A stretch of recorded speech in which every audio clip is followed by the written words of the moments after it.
Guys कैसा गया paper? एक सेकेंड, टाइमिंग की क्वेरीज में अभी एड्रेस कर देता हूं। 30 मार्क वाला पेपर दिया मेजॉरिटी लोगों ने। 30 मार्क्स के लिए आप बताइए 1 घंटा 15 मिनट रैशनली बताइए, कम है क्या? एग्जाम में तुमको एक 10 या 12 मार्क का सम 20-22 मिनट्स में करना ही पड़ेगा। मतलब तुम यार बाकी सारा मैथ जाने दो, सिंपल 80 मार्क का पेपर आएगा बोर्ड एग्जाम का। हाँ, कितने मिनट मिलेंगे? 180 मिनट मिलेंगे, 3 घंटे मिलेंगे। 3 घंटे में से 15 मिनट तो साइड ही छोड़ दो, नाम लिखना ये वो सब चीज़ शांति शांति से करता है आदमी, तो थोड़ा 10-15 मिनट तो इधर उधर चल ही जाता है। तो मेरे पास 1 आवर्स मतलब 165 मिनट्स है फॉर 80 मार्क का पेपर। तो पर मार्क आप ऐसे समझ लीजिए आपके पास कितनी 2 मिनट है, 2 मिनट कुछ सेकंड है, राइट? तो यार वो 2 मिनट कुछ सेकंड है अगर अपने पास, तो इट मेक सेंस कि अगर अपने 30 मार्क का पेपर लिख रहे हैं तो that should get it over in 1 hour. But मैंने भी इसलिए आपको 1 आवर 15 मिनट्स दिया कि कुछ ऑब्जेक्टिव्स नहीं थे ना, प्रॉपर सिर्फ सम्स थे। वरना क्या होता है, ऑब्जेक्टिव्स में थोड़ा टाइम सेव होता है, सम्स में थोड़ा टाइम ज्यादा लगता है, तो सब एवरेज आउट हो जाता है। बट यहाँ पे आज वैसा नहीं था, इसलिए मैंने आपको थोड़ा अपने एंड से ज्यादा टाइम दिया था। But no stress, what we'll do is we'll now discuss. अभी मैं एक्सपेक्ट करूंगा सब लोग शांत रहेंगे, टाइम पास नहीं करेंगे और समझने की कोशिश करेंगे। We have to do the, आज जो है मैं आप लोगों के साथ ये टेस्ट नंबर 1 डिस्कस करूंगा। सिर्फ एक जन ने टेस्ट नंबर 2 दिया है, 3 जन ने दिया है, ठीक है? तो मैं टेस्ट नंबर 2 भी डिस्कस कर ही लूंगा, थोड़ा क्विकली कर लेंगे उसको। टेस्ट नंबर 1 और 2 दोनों में पहला क्वेश्चन क्या है? सेम है। हाँ, पहला क्वेश्चन है अबाउट बैंक रिकंसिलिएशन स्टेटमेंट। तो गाइस बैंक रिकंसिलिएशन स्टेटमेंट किसी को याद है आंसर क्या आया है? 4050। मैं आपको सिर्फ बता देता हूं, फाइनल आंसर ये सही है, फाइनल आंसर ये सही है। बट हम पूरा वर्किंग नोट, गाइस पूरा वर्किंग नोट बना के देख लेते प्लीज, बातचीत का यार एकदम बंद करना पड़ेगा। क्वेश्चन नंबर 1 कैसे सॉल्व करेंगे हम? Cash book, passbook. आपको जान के खुशी होगी ये सम मैंने आप लोगों को एक सीए फाउंडेशन के पेपर में से दिया था। हाँ, तो मतलब you would be happy to know अगर आपका सम सही जाता है कि आपने वो एक सीए फाउंडेशन का सम सॉल्व किया। इन द सीए फाउंडेशन का exam this sum was an adjusted cash book वाला सम। जो सेकेंड पार्ट ऑफ बीआरएस है, जो मैंने आपको बोला 11वीं में आपको नहीं है, तो मैंने क्वेश्चन में से नीचे से उतना पार्ट डिलीट कर दिया था कि आपको समझे कि वो आपको सॉल्व वैसे नहीं करना है, आप समझे? But this was an adjusted cash book के साथ का बीआरएस वाला सम फॉर सीए फाउंडेशन का एग्जाम। तो अपन ने वो एक कवर करने की कोशिश करी आज। चलिए देखते हैं अभी क्या होता है। According to the cash book of Mihir, there was a balance of 4,45,000 in his bank on 30th June 2024.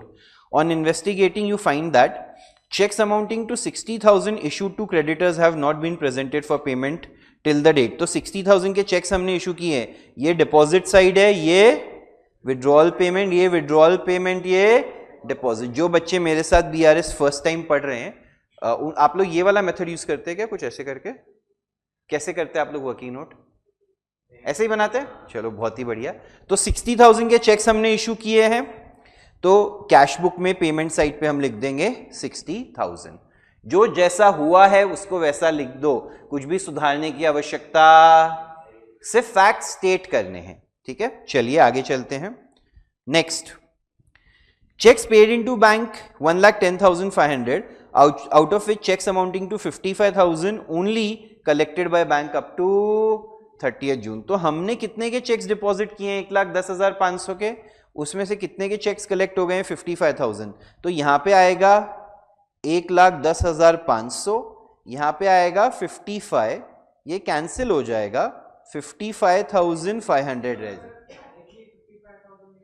चलेगा, वर्किंग नोट कैसे भी बनाइए, कोई आपत्ति विपत्ति नहीं है। Next, a dividend of 4,000 and rent of 60,000 received by the bank and entered in the passbook but not recorded in the cash book। तो यहां पे 4,000 एंड 60,000 आ चुका है, correct. Next, insurance premium up to 31 December paid by the bank 2700 not entered in the cash book. बताइए इसका क्या होगा, क्या होगा यार? बट 31 दिसंबर तक का है, अपन तो बीआरएस कब का बना रहे हैं? 30 जून का बना रहे हैं, तो आधा प्रीपेड हो गया कि नहीं हो गया? Very good. वो फाइनल अकाउंट्स में फर्क पड़ता है, बीआरएस में फर्क पड़ता। यहाँ पे तो आप कैश बेसिस पे सिर्फ देख रहे हैं कितना पेमेंट हुआ है, हाँ या ना? बैंक से कितने पैसे गए हैं? 2700। उसमें से कुछ एलिमेंट प्रीपेड है, वो आपको फाइनल अकाउंट्स के लिए रेलेवेंट है या आपकी नॉर्मल जर्नल एंट्रीज लेजर के लिए रेलेवेंट है। बट बैंक से कितना पैसा गया है? 2700। तो दैट इज व्हाट मैटर्स। यहाँ पे 2700 रुपया गया है। Very good. Next, the payment side of the cash book has been undercast by ₹500। Payment side यानी ये side of cash book has been undercast, तो यहां कम तो यहां ज्यादा हो गया। Next, bank charges of 150 shown in the passbook has not been entered, तो 150 यहां पे आ जाएगा। नेक्स्ट, अब बिल्स पेबल, ये वाला एडजस्टमेंट है जिसकी वजह से मुझे ये सम अच्छा लगा था। A bills payable of 20,000 has been paid by the bank but was not entered in the cash book. 20,000 रुपए बैंक ने हमारे बिहाफ पे कर दिए हैं, तो हम इसको पेमेंट साइड पे यहां पे दिखा देंगे 20,000, करेक्ट।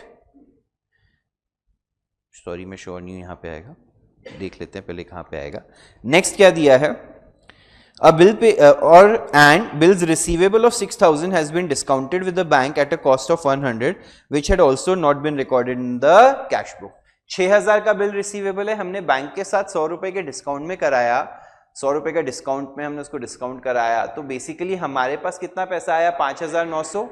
5,900 हमारे अकाउंट में पैसा आया है, हमने कैश बुक में लिखा। तो अब मैं जाऊंगा यहाँ पे पासबुक में, यहाँ पे लिखता हूं 5,900। करेक्ट और नॉट? क्या हुआ?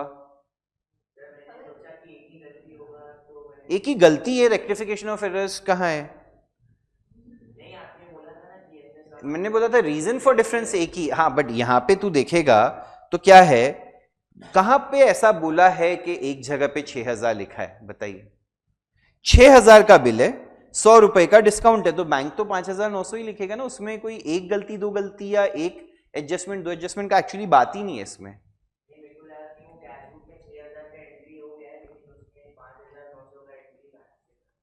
नहीं भाई, क्या लिखा है? Not been recorded. तू रिकॉर्ड करना ही भूल गया है बस, और कुछ नहीं हुआ है। 5,900 रुपए जो है, बोलिए।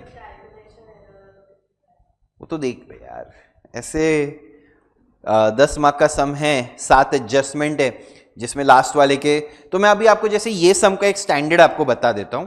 7 एडजस्टमेंट देख रहे हैं सब? पहले 6 एडजस्टमेंट का 1-1 मार्क, लास्ट एडजस्टमेंट के 2 मार्क, सिंपल 8, और 2 आपका टोटलिंग सही है कि नहीं है, बस उस पर। इस तरीके से थोड़ा आप सम का स्ट्रक्चर समझ सकते हैं। फॉर्मेट के लिए मार्क्स, मतलब अगर कहीं पे तूने फॉर्मेटिंग में या लाइन आइटम गलत लिखा है तो वो मार्क तेरा चले ही जाएगा, बट उस पर अगर टीचर का ध्यान गया तो। जैसे हाँ, स्टेटमेंट अगर तूने गलत लिखा है, अमाउंट सही भी लिखा है, तो भी मार्क्स चले जाएगा। समझ रहे हैं सब लोग क्या बोला मैंने यहाँ पे? ठीक है। अभी कोई बोलेगा कि सर क्या मतलब देखो उसमें कोई गारंटी नहीं है, कोई दयावान रहेगा बोलेगा स्टेटमेंट गलत लिख दिया, हाफ मार्क काट लो, या और बहुत ही स्टूपिड स्टेटमेंट लिखा है तो मार्क्स काटने पड़ते हैं। थोड़ा बहुत चलता है, समझ रहे हो यार? आपस में मत बात करो ना, मैं वापस से, दिस बिकम्स वेरी अनोइंग यार। मैं मतलब कितनी बार समझा चुका हूँ यार, आपस में मत बात करो। आप लोग को जो भी डाउट्स है, ये सोचना, ये सेशन तो हम सिर्फ इसलिए रख रहे हैं कि आप लोगों को इमीडिएट, क्या होता है ना, उस दिन फ्रेश रहता है पेपर। ये मेरा ऑब्जेक्टिव, मतलब पूरे साल कोशिश रहेगी कि अपन जिस दिन टेस्ट पेपर रखें उसी दिन एटलीस्ट डिस्कस कर ले। That I will try my level best. या वरना इमीडिएट जो उसका नेक्स्ट लेक्चर है उसमें मे बी जैसे आज मैं लिख के कर रहा हूँ वैसे नहीं, मैं सोल्यूशन ले आऊंगा, उसमें से सिर्फ गो थ्रू भी करवा दूंगा, समथिंग ऑफ दैट सॉर्ट, कि आधा घंटा 15-20 मिनट उस पर डाल के अपन अच्छे से समझ सके। और उसमें भी आप लोग यार टाइम पास करें, छोड़ सकते हो यार बातचीत आपस में। चलिए, स्टार्टिंग पॉइंट क्या था? कैश बुक में कितना बैलेंस था? 4,45,000 का। तो यहां पे हम लिखते हैं कैश बुक में कौन सा बैलेंस है? डेबिट 4,45,000, हाँ या ना? Since the starting point is debit, दोनों डेबिट में क्या आएगा? क्रेडिट में क्या आएगा, ये तुम लोग ऐसे ही करते हो, ठीक है, वेरी गुड, एक चैप्टर अपना सेम हो जाता है। प्लस कितना कितना आएगा 60, मैं ये पूरा लिख के नहीं कर रहा हूं गाइस, वो पार्ट अब इजी वाला पार्ट है। 460 5,900, this is 1,29,900, correct. This is 5,74,900। Minus में क्या क्या आएगा, 55,500, 500, 2,700, 150 और 20,000। कितना आएगा, 56, 58, 68, 78, 78,850 आ रहा है क्या, तो ये आ जाएगा 4,96,050। 4,96,050 इज करेक्ट। सबको समझा। स्टार्टिंग पॉइंट कैश बुक का डेबिट था, तो ये होगा पासबुक का क्रेडिट। इजी और टफ? ऑनलाइन भी बताइए, सबको समझा है ये सम? बढ़िया। चलिए नेक्स्ट सम पे चलें।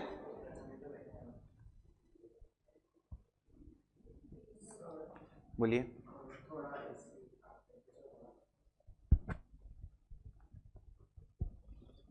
पास कर देंगे, आप लोग एडजस्ट कर लीजिए अपने हिसाब से, बस सफोकेशन ना हो।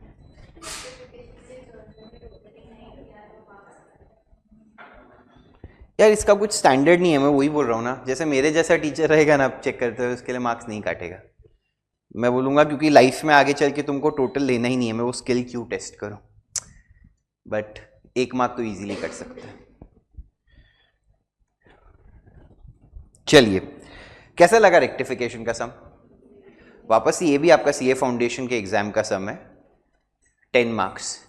तो I have taken good efforts in setting the paper and try to take from CA foundation का पेपर्स और RTPs, the objective being आज से तुम्हारा कॉन्फिडेंस बिल्ड। यार देखो 12वीं के लिए अगर कॉन्फिडेंस बिल्ड करना पड़े तो बहुत टेंशन का बात है, उसमें तो तुमको होगा कॉन्फिडेंस, एक बार बोर्ड एग्जाम तो दिया हुआ है ना 10वीं में, महाराष्ट्र बोर्ड का लेवल पता है तुम लोगों को, जो ICSE दे के आया हूं तो ऐसा हो रहेगा, वही ICSE वाला मतलब।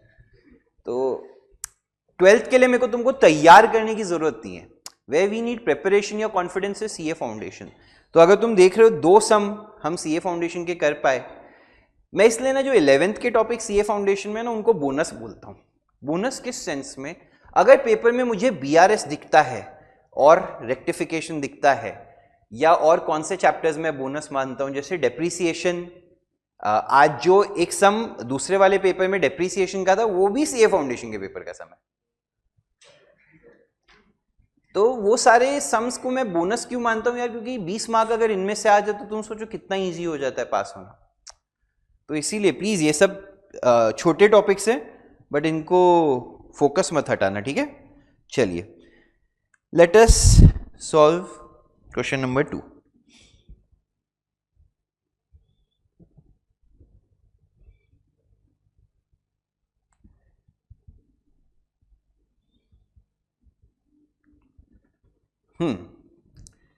Minor repairs made to the building amounting to 1850 were debited to the building account.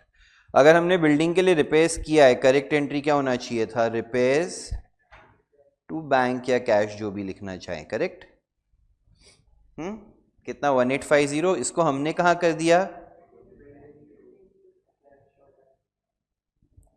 यहाँ पे वर्ड क्या दिया है, डेबिटेड। जैसे ही डेबिटेड पढ़ा हमें पता चला this belongs to 2A, cash book का ट्रांजैक्शन है तो कैशियर बैंक तो क्या गया होगा, एग्जाम में ऐसा याद आना चाहिए तुमको कि हाँ ये पार्ट सही गया होगा, और फिर गड़बड़ होगी सामने वाले में, तो गड़बड़ रिपेयर्स के बदले बिल्डिंग में, यहाँ पे रिवर्स करेंगे, cash bank to building, cash bank cancel, repairs to, amount नहीं लिख रहा हूँ क्योंकि all the way amount same है, ठीक है ना। An amount of 3,000 due from Shyamlal, ये वाला अच्छा लगा मेरे को adjustment, which had been written off as bad debts in the previous year, recovered in the current year and had been posted to the personal account of Shyamlal. 3,000 रुपया past में डूब गया था, वो बैड डेट्स की एंट्री ऑलरेडी पिछले सालों में हो चुकी है। अब अचानक से मिस्टर श्यामलाल के पास पैसे आ गए, तो उन्होंने बोला मैं लोगों के पैसे देना चाहता हूं, और हमारे पास भी वो आए। हम कौन है? Mister Hare Rama and sons हमारे पास आए, बोले 3,000 रुपए में देना चाहता हूं। हमारी बुक्स में श्यामलाल के अकाउंट में कुछ बैलेंस दिख रहा है क्या? नहीं, जीरो बैलेंस दिख रहा है, क्योंकि हम तो क्या कर चुके हैं? Write off, we have agreed that it is bad dates.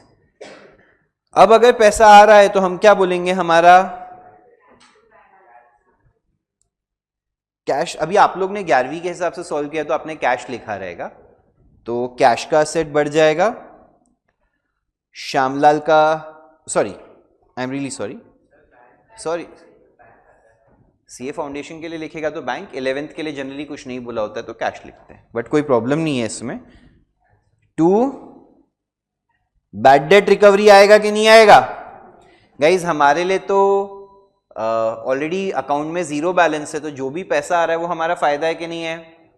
तो होना चाहिए था cash to bad debt recovery. हमने गलती क्या की है? हैड बीन पोस्टेड वर्ड पढ़ा के नहीं पढ़ा। यार मैं अपनी तारीफ वापस से करना नहीं चाहता, बट अगर सोचूं मैं ये करूं तो आप मानते हो कि नहीं मानते हो? रूल्स काम तो आते। प्लीज यार 2-4 बार बोल दिया करो मिलते जुलते, तो मैं फिर क्या ये टाइम नहीं वेस्ट कर। ठीक, thanks sir. Has been posted to the personal account of Shyamlal, तो यहां पे हमने पोस्टेड वर्ड पढ़ा, कैश बुक का ट्रांजैक्शन है, कैश तो सही गया होगा। मिस्टेक, गलती से सामने वाले अकाउंट में श्यामलाल आ गया, यहां पे Shyamlal to cash, cash cash cancel, Shyamlal to bad debt recovered या रिकवरी अकाउंट, हाँ या ना? Third, furniture purchase for office use amounting to 20,000 has been entered in the purchase day book. furniture purchase किया है गाइज। अभी सबसे पहले तो यहां पे एक चीज देख लीजिए, अभी कई बच्चों के मन में डाउट ये रहेगा, ये फर्नीचर हमने कैश में खरीदा होगा या क्रेडिट में खरीदा होगा? सबसे पहला सवाल ये आता है बच्चों के मन में। यहां पे दोनों ऑप्शन अवेलेबल नहीं है। कुछ सम्स में मैं आपको क्या बोलता हूं, आप जो अजम्पशन लेना चाहें ले सकते हैं, क्योंकि इंफॉर्मेशन अवेलेबल नहीं है। यहां पे एक हिंट दिया गया है कि ये क्रेडिट ट्रांजैक्शन है। वो हिंट क्या है पता है? कि इस ट्रांजैक्शन को हमने परचेज बुक में डाल दिया, तो there is a very good, हाँ there is a very good chance कि ये ट्रांजैक्शन का नेचर कौन सा रहा होगा? क्रेडिट, हाँ या ना? इसलिए हमने बस मिस्टेक, कॉन्सेप्चुअली जो मिस्टेक करी है, जो एरर किया है वो ये है कि हमने एक असेट खरीदा था, हमने असेट को गलती से गुड्स ट्रीट कर लिया। That is the only mistake that we have done. Am I making sense? तो आइडियली हमारे लिए एंट्री क्या थी? Yes, furniture to party. हमने कर दिया purchases to party, party to purchases, party party, furniture to purchases. बताइए, सबको समझा है? नेक्स्ट,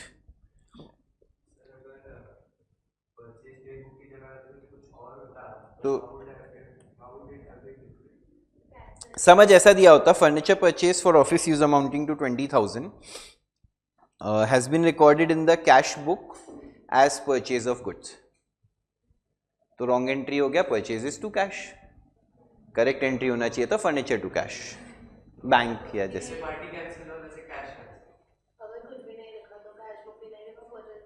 यार कुछ ना कुछ तो तुमको क्वेश्चन का स्ट्रक्चर करेंगे।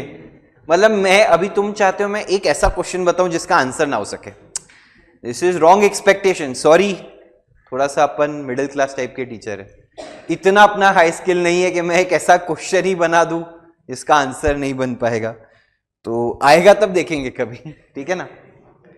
Next, goods purchase from Ram Singh amounting to 8,000 have remained unrecorded so far.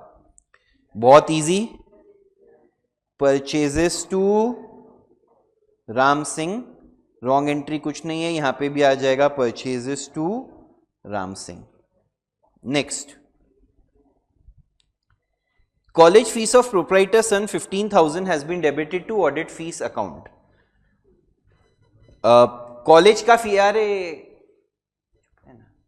College का फीस है, प्रोप्राइटर का बच्चा बच्चा उसका पर्सनल है, बिजनेस का बच्चा है क्या, वो उसकी पर्सनल जिम्मेदारी है। बिजनेस की जिम्मेदारी हमेशा याद रखना, बीवी बच्चे सब पर्सनल होते हैं, ठीक है। तो यहां पे उसने उसके बच्चे की पढ़ाई शिक्षा के लिए पैसे भरे, तो that is drawings to cash, हाँ या ना। गलती से हमने क्या कर दिया है, ऑडिट फीस में डाल दिया, डेबिटेड वर्ड पढ़ा के नहीं पढ़ा। तो ट्रांजैक्शन 2A में बिलोंग करता है, कैश बुक का ट्रांजैक्शन है, तो कैश क्या गया होगा, गड़बड़ सामने वाले अकाउंट में होगी। ड्राइंग्स के बदले क्या कर दिया है, audit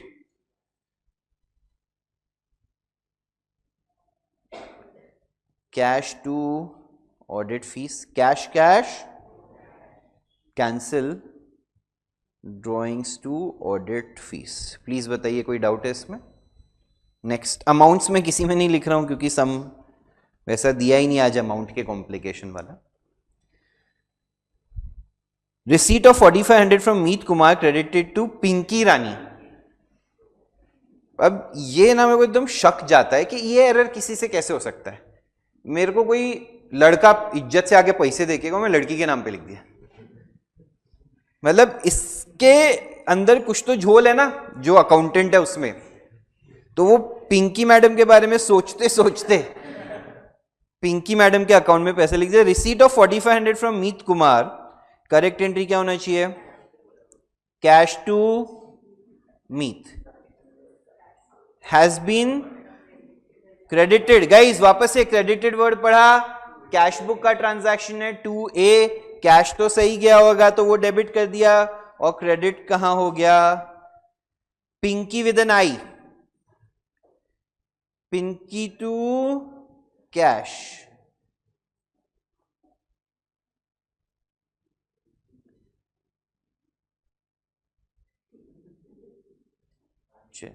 next, Pinky to meet would be the rectification entry. Next, goods amounting to 6200 has been returned by a customer and were taken into inventory but no entry was passed in the books. बहुत ही easy, sales return to customers होना चाहिए, या return inwards to debtors, जैसे भी आप बोलना चाहें, यहाँ पे कुछ भी हुआ नहीं है, sales return to customers. Next, 1500 paid for wages to workmen for making office furniture had been charged to wages account. Furniture बनाने के लिए दिया, करेक्ट एंट्री क्या होनी चाहिए, furniture to cash.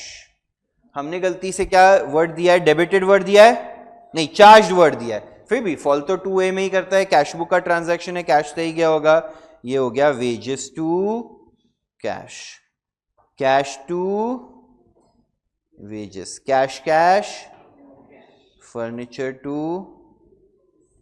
wages. 9th, salary paid to clerk 12,000 has been debited to his personal account. Salary पे किया, correct entry क्या होना चाहिए,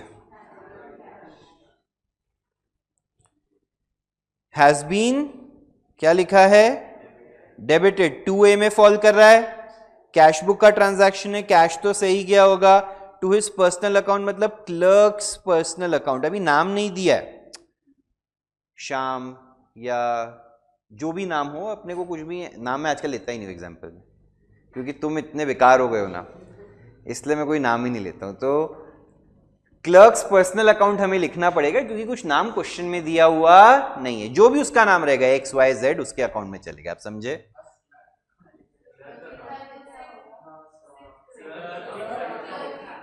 सिर्फ क्या लिखा है, हाँ चलेगा चलेगा, इस चीज पे तो यार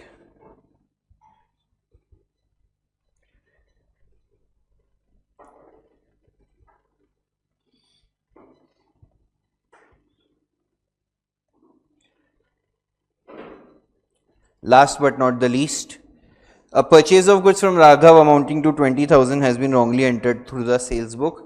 Correct entry was purchases to Raghav. We did entered दिया है ना यार, इस बार पूरा रिकॉर्डिंग में ही झोल हो गया, हाँ या ना। यहां पे आ जाएगा sales to Raghav, sales 20, purchase 20 to Raghav 40।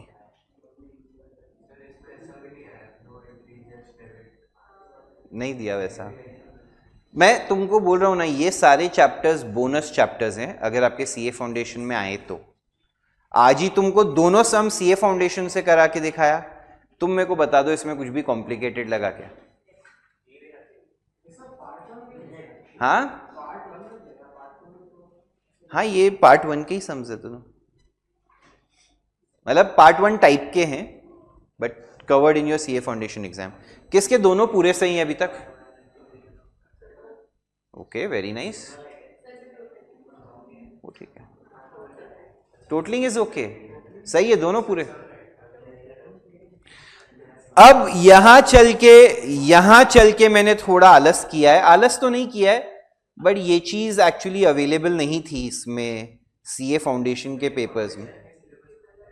CA foundation के सिलेबस में है बट कैसा है ना, जनरली एग्जाम में पार्ट 2 वाला क्वेश्चन आता है, सिंगल एंट्री का पार्ट 2 जो अभी तक हमने किया नहीं है।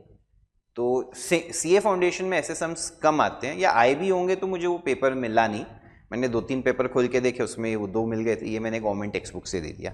गवर्नमेंट टेक्स्ट बुक का ऐसा सम उठाया जिसमें सबसे ज्यादा एडजस्टमेंट्स हो, चुपचाप दे दिया। That was the whole objective. ठीक है, रेक्टिफिकेशन मार्क तो यार जाएगा, देखो ध्यान से पेपर चेक करेगा तो मार्क काटेगा उसके।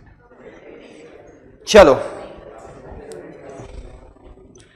गाइस ध्यान से देखिए, शांत।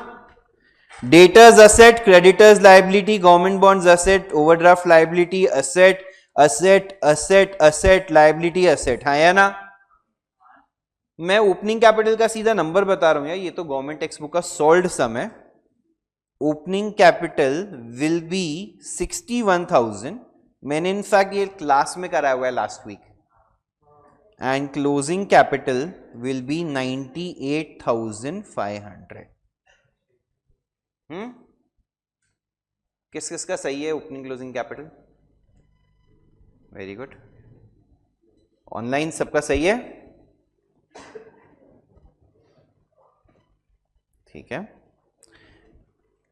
अभी अगर हम सम सॉल्व करने जाएं आगे, क्या बनाएंगे हम? स्टेटमेंट क्वेश्चन नंबर 3 का, स्टेटमेंट ऑफ प्रॉफिट और loss for the year ended 31 मार्च 2019। क्या हुआ, मैं ना तुम चारों के लिए ना पोजीशंस नेक्स्ट टाइम से मैं सेट करूंगा, सिर्फ प्यार से बता रहा हूं, मैं चाहता हूं तुम लोग है ना 12th के बैच में, अगर तो कोई तुम्हारा दोस्त है का पूछना, मैंने ना एक बार ऐसा कर दिया था, सबको सीटिंग मैं देता था। तुम बिलीव नहीं करोगे कितनी शांति से पढ़ाई होती थी ना, कोई अपने दोस्त के आसपास नहीं बैठेगा, और एक दिन तुम बैठ के देखो अकेले, तुम्हारी पढ़ाई बेटर होगी। ठीक है, मैं जानता हूं शायद थोड़ा सा बोर होएगा क्योंकि हर चीज पे जोक मारने नहीं मिलेगा, बट यार लाइफ टाइम ये करना पड़ेगा, वरना मूवी देखने चले, हाँ चलते हैं, पैसे हैं तेरे पास? नहीं, तेरे पास नहीं। That is the joke you have to crack. क्या करें, पैसे तो है नहीं। इफ यू वांट कि ये जोक आपको लाइफ में ना मारना पड़े तो might as well skip these jokes today. ठीक है, चलिए। कोई बोलेगा मेरे बाप के पास बहुत पैसा है, ठीक है, that is a separate, that is a different story, but आप डैड के बिजनेस में भी जाएंगे ना और बहुत ज्यादा अच्छे से पढ़ लिख के जाएंगे, तो स्मार्ट बन के जाएंगे, तो एक रिस्पेक्ट आता है। आप समझ रहे हैं? When you start your business also, if you are someone, you command that respect, तो देयर इज नो हार्म। चलिए स्टार्ट करते हैं। अब यहां पे कुछ एडजस्टमेंट्स दिए हुए हैं। स्टार्ट कैसे होता है? क्लोजिंग कैपिटल से, जो कितना है 98,000। ऐड क्या करना होगा? ड्रॉइंग्स कितना दिया है क्वेश्चन में? राज ने 2,000 रुपया बेटी की शादी के लिए विड्रॉ किया, और कहीं पे कुछ ड्रॉइंग्स दिया है क्या? तो ये 2,000 रुपया हमने लिख दिया। कितना आ गया? 1,05,000 लेस क्या करेंगे?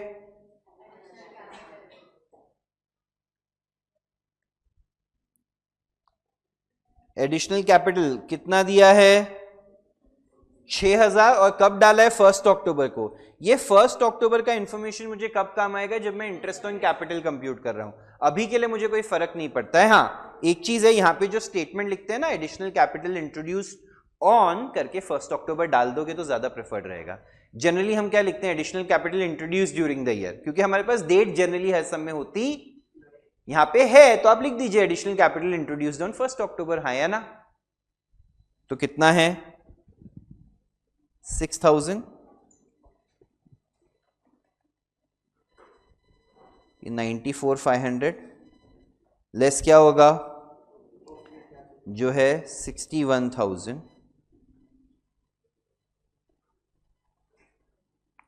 33,500। This is profit slash loss before add क्या करेंगे इनकम्स एंड, है क्या इनकम्स एंड गेन्स, चलो फिर है तो देख लेते हैं।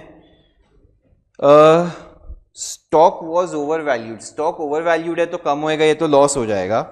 देखो यहां पे देखता हूं मैं, ये लॉस है, ये भी लॉस है, क्रेडिटर्स वर अंडर वैल्यूड, ये भी लॉस है, ये इनकम में आएगा, इनकम या गेन में आएगा। चार्ज इंटरेस्ट ऑन ड्राइंग्स, ये भी इनकम या गेन में आएगा, ये भी एक्सपेंस एक्सपेंस एक्सपेंस, हाँ है ना।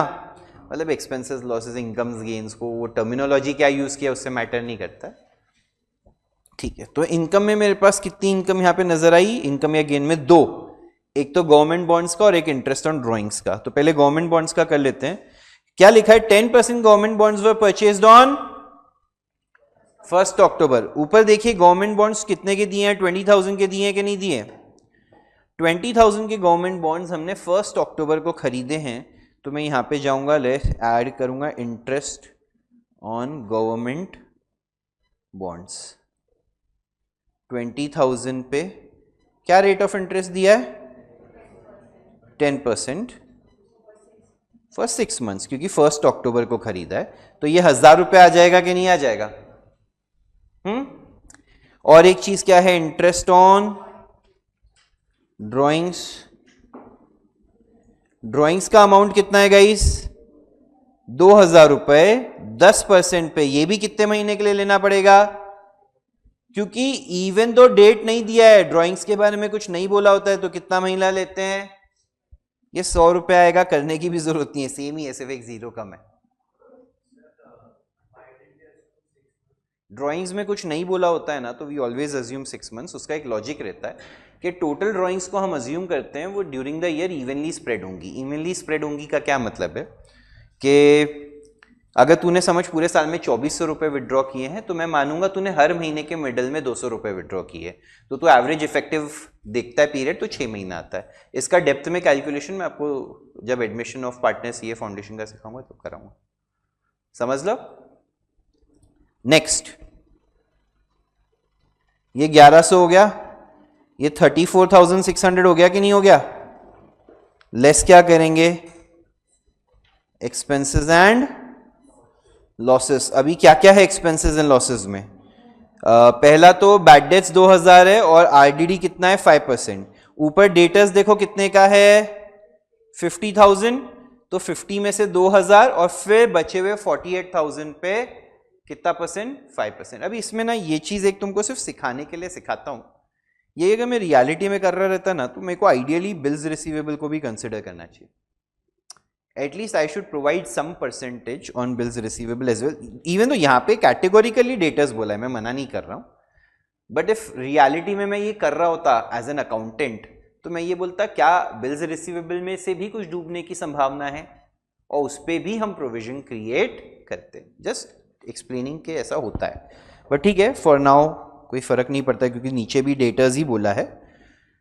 तो 50,000 में से पहले मैं यहां पे लिखता हूं बैड डेट्स 2000 और फिर आरडीडी 48,000 का 5%। क्यों 48 का 50 का नहीं, क्योंकि 2000 जो डूब गया उस पे फिर से मतलब डूब गया और फिर वापस से नहीं डूबा, ऐसा हो सकता है क्या, ना उसको हम डिस्काउंट दे सकते हैं ना वो और पैसा हमारा डुबा सकता है, ये आ जाएगा 2400, correct. Next, stock was over valued bye 20%. Stock कितना दिया हुआ है गाइस ऊपर? 60 दिया हुआ है. तो इसका क्या मतलब है? यहां पे ये वर्किंग नोट बना देता हूं. Correct value add over valuation gives you book value. हाँ है ना? स्टॉक की बुक वैल्यू कितनी है? 60,000. कितना परसेंट ओवर वैल्यूएशन है? तो 100 + 20 120 हो जाएगा. क्रॉस मल्टीप्लाई करेंगे 50,000 बचेगा कि नहीं बचेगा? और 10,000 का ओवर वैल्यूएशन आ जाएगा. आप देखेंगे तो यहां पे मैं लिखता हूं ओवर वैल्यूएशन ऑफ स्टॉक कितना?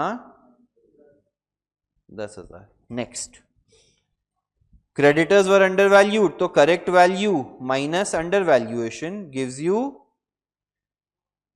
Book value. तो अगर ये 100 रुपया है, ये 20 रुपया है, ये 80 रुपया है. Right guys? क्रेडिटर्स कितना है ऊपर? 60,000 है. क्रॉस मल्टीप्लाई करोगे 15,000 आ जाएगा. ऊपर 75 आ जाएगा. सॉरी मेरे को ये भी यहाँ पे ये 20 से ही क्रॉस मल्टीप्लाई करना चाहिए था, तो 10,000 सीधा मिल जाता है ना. तो ये 15,000 आएगा. This is under valuation of creditors. समझ रहेगा लोगों को? सबको क्लियर है? नेक्स्ट, फिर है charge interest on, allow interest on capital eight 10%. तो इंटरेस्ट ऑन कैपिटल में एक ओपनिंग पे आएगा, एक एडिशनल पे आएगा. ओपनिंग कैपिटल कितना था? 61,000. उसका 10% कितना आ जाएगा गाइस? 6,100 आ जाएगा कि नहीं आ जाएगा? और इस पे कितने महीने के लिए आएगा? क्यों 6 महीना? क्योंकि यहां पे लिखा था एडिशनल कैपिटल हमने कब डाला है? 1 अक्टूबर को. 6,000 पे 10% 600 रुपया होता है, बट 6 महीने के लिए कितना हो जाएगा? 300 रुपया. Next, depreciation on furniture at 10%. Furniture 12 दिया है. बहुत ही बढ़िया, धन्यवाद. मेरे को तो बहुत खुशी होती है, व्यक्त भी नहीं कर सकता मैं कितनी. मशीनरी पे 10%, 30,000 और 50,000, मतलब 20,000 की नई मशीनरी है. उस मशीनरी के लिए डेट दिया है क्या? Yes, additions were made on 1 October. तो यहां पे मैं लिखता हूं depreciation on machinery old new. अगर वर्किंग नोट नहीं बनाना हो यहीं पे कर दो. 30,000 का 10%. हाँ क्या? हाँ चलेगा, बट एटलीस्ट स्प्लिट करके दिखा दो और ब्रैकेट में वर्किंग दिखा दो कि 20,000 इंटू 10% इंटू 6/12. तो ये 1,000 रुपये आ जाएगा ना यार. हो गया, समाप्त. कितना? 4,825, 25, 27, 33, 34. अरे मेरे पास आंसर है. सॉरी गाइस, 41,000 आया. इसको हम क्या लिखेंगे? लेस करके कितना आएगा? 6,400 नेगेटिव. इसको लिखेंगे net profit slash loss for the year. Please बताइए क्लियर है? समझा अच्छे से? ये वाला टेस्ट मैं दूसरे टेस्ट के लिए रेकमेंड करूंगा. एक अभी इसमें ये प्रॉब्लम है कि क्लासेस ने भी ओरिजिनली यही टेस्ट शेड्यूल किया था, मेजॉरिटी बच्चों ने यही टेस्ट अपीयर किया है, तो ये मेरे को डिस्कस करना मेरी ड्यूटी था. सेकेंड वाला टेस्ट मैं नेक्स्ट टाइम डिस्कस कर लूंगा या उसका आपको सोल्यूशन दे दूंगा. बाकी लोग प्लीज सेकेंड वाला टेस्ट ले लीजिए और घर से करके आइए. हाँ, वो तुम लोग रिसेप्शन से दोनों पेपर, वैसे ग्रुप पे मैंने PDF दोनों का डाल दिया है. अगर तुमको वो करना हो तो वो कर सकते हो, वरना रिसेप्शन से ले सकते हो. ठीक है, 2 मिनट रुक जाइएगा, मेरे को 2 मिनट आप लोगों से बात करनी है. ऑनलाइन वाले कुछ डाउट है क्या गाइस? और else we'll end the session. सिर्फ पेपर ही डिस्कस करना था. क्लियर है guys? Okay, that's it then guys, we'll end the session today. Thank you.